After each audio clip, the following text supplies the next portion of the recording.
How to change your Ricoh waste toner bottle.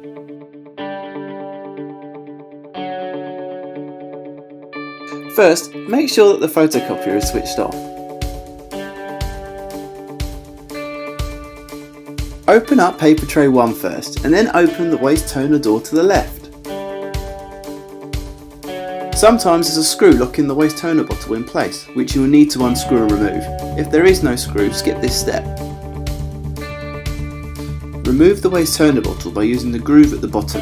Do this carefully to avoid spilling any toner.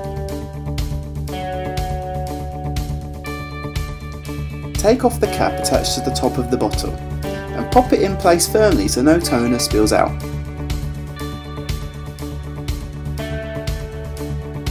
Place the waste toner bottle into the plastic bag that should come with the new bottle and seal with tape so if there is a leak it won't make a mess. Remove the new waste toner bottle from its box and with the handle facing up, slide it into position.